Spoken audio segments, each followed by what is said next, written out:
Hey guys, it's Brandon, back with another video. Same clothes every day like a cartoon character. I was in a little funk for a little, man. And I kind of wanted to talk about that because, a lot of these YouTubers, they get on YouTube, Instagram, and, they never tell you what's really going on in their lives. And I feel like that's one thing I started this channel for, was just simply being authentic to myself. A lot of people get on YouTube and they don't tell you when they're wrong. I'll literally say, hey man, a year ago I made this video, I was wrong. Hey man, I made this video, I was wrong. I'm not gassing myself, I'm just saying I make these observations. That's why I say you gotta watch out for a lot of these YouTubers and what they're speaking on, because what they're speaking on is so based on their identity that they won't even realize that their beliefs. This is why I always say in my videos, you don't have to believe me. Damn, the sun was on me, like looking like a king, you know what I'm saying? That's why I say you always gotta watch the way these people are preaching their messages, because they might not even realize that their whole beliefs are based on their identity and what they came into. And that's why I said then, like, I'm not trying to be, this is like not a race thing, but like, this is what I've noticed, like, when it comes to black people and white people and not Indian Asian too much, because I would say genuinely Asian and Indian don't really have any fear based. They are kind of like a part of the collective. But when it comes to black and white, we're either super group oriented preaching or mixed with a little bit of fear, or we're super self-centered teaching based in fear. So like whatever we believe in is based on something that you wanted to abstain from, and it's based in fear there too. That's also fear. And then you see a lot of the mixed race people. I don't know why I said mixed race people, because like my child's gonna be mixed. But they're going to be a very dogmatic, where they're going to be like, they are going to make sure that they are isolated from both because they already don't feel like they belong. That's why I say you got to be careful about what you're preaching, because you might end up projecting. But anyway, getting to today's video. So I was down because a lot of people so they use the saying, oh, they're a reflection of me, like your partner's a reflection of you, right? But they don't use that for your family. And do you ever think that's coincidentally, like, purposely left out? Why are you saying your partner's a reflection of you, but your family isn't? And that's kind of what I want to get into in a little bit of why I was in a funk. Because the truth hurts. And a lot of you guys run from it. So what I mean by run from it is they'll just think, oh, I'm gaining this new knowledge, so my family I don't align with. But you got to see, a lot of people aren't looking at their family the right way. And like I said, this may not reflect with you, so don't take it personally. But a lot of you guys are like, oh, I'm just so different that, I'm away from my family. And then you're going to die and you're going to come back whenever you do. And then you're going to be like, damn, my family's full of narcissists. I wonder where that came from. You. It came from you. And that's where the realization I hit. I was like, damn, my family is where they're at today. The reason why they're so broken and everything is because of me. It's because of, my outlook and what I probably did in my trajectory. Don't get me wrong, they're all their own individuals on their own. But you play a role in everything. And I realized, I'm like, damn, I definitely had a helping hand in that. And that's when I realized, I already knew I'd been back here a couple times, but that was like the confirmation I needed. I'm like, damn, I've been down here a couple times, fucking up every time. And I'm preaching how I want to fix my family and and I didn't do it. So I really got to be on my shit. And, I'm really trying to start off on the right foot this time. And don't get me wrong, I want to 100% be done this life and not come back ever again.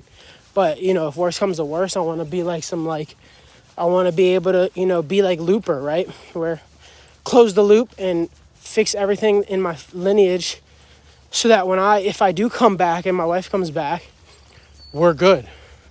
We don't have to worry about anything, because we trained our kids, or we raised our kids to be, the best individuals, and then that will instill them to raise their kids. And then when their kids had come back, that could be us. we're, boom, we did it. And it's like, we're breaking that loop. Because then that life there, I'll break the loop. So that's what I was saying. It's like kind of a funk. It's like, damn, I gotta get on my shit, man. It's like, and it's very hard. And, you know, you gotta look at instances differently. Like, what aren't you learning from things? You gotta be learning at all times, and how you interact and with everything, and how you carry yourself, and how other people's view you from their perspective. That's kind of what I want to talk about. Just like, you know, a lot of people just ignore their ego because they just want to be off doing their own thing. And sometimes you got to realize, like, if you fuck up and you come back, everybody makes it so easy. That's another thing. All these YouTubers, they make it seem easy. Like, oh, you just got to do this and you won't come back. Yeah, if that was true, why are you here? You know? People got to realize that this shit is a lot harder than we think. This game is harder than we think it is. So that's another thing I want to talk about, you know, kind of like Looper, Matrix, and like the Eternals. Like, they give you an X-Men, like, they give you the clues, right? They basically tell you what's going on, right? They go, hey, we're infinite beings, right? We're infinite beings, which means the difference between infinity and eternal is because look at Wolverine. He was infinite. He died, came back in all the different movies, right? Where he's like a different life. He was in war, and he's in Japan, and da-da-da-da-da. That's infinite. He doesn't have his memories, but he's still in the same body. That's infinite beings. I think we are we're infinities in a sense, because we're going to constantly keep looping. We're going to constantly keep coming back and into new bodies until we obviously break it. That's why, you know, there's the Ouroboros eating its tail, right? What's that one, the one quote where it's like, you know, going down the river and you just keep passing, you keep going over in the river, and even though you're going straight, you go behind it. So Ouroboros eating its tail, it's just a different way. And that's what it means. Your just life keeps starting and you keep going, you keep going. So, like I said, if this scares you, then use a bit. But it shouldn't scare you, because that means you just need to be doing your best thing now. That's why they try to tell you, oh, 60 years, 70 years you live, not long enough to really get anything done. Man, if they really told you that you have the power to change your whole lineage in one life, so that if you could come back and be off in better footing, do you know how many people would actually start trying to do something, make some change in their lives? I don't know if everybody would, but I think some people would start taking it very serious. You have so much power that you can do and change. You're just not accessing it. So last thing I want to say was just like about like,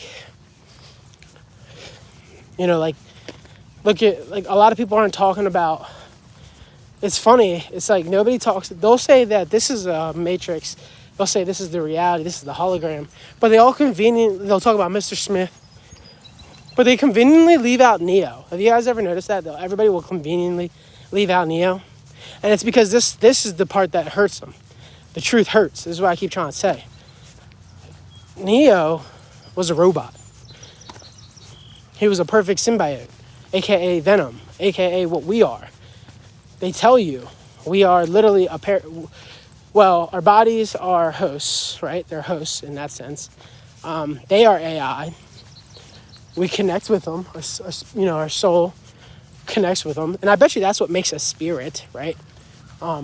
Everybody's a spirit in a sense, I guess. But you might not have to you don't need a soul to maybe make one, because as long as the parasites, and that's another thing people are getting misconstrued about, is that we think of like parasites as in like spiritual.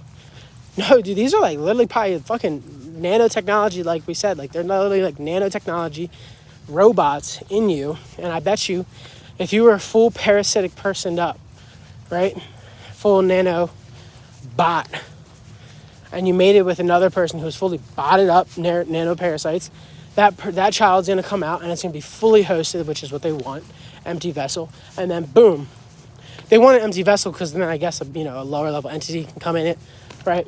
But but you got to notice a lot of those times that person gets born, that's like with full parasites, which is like heavy metal.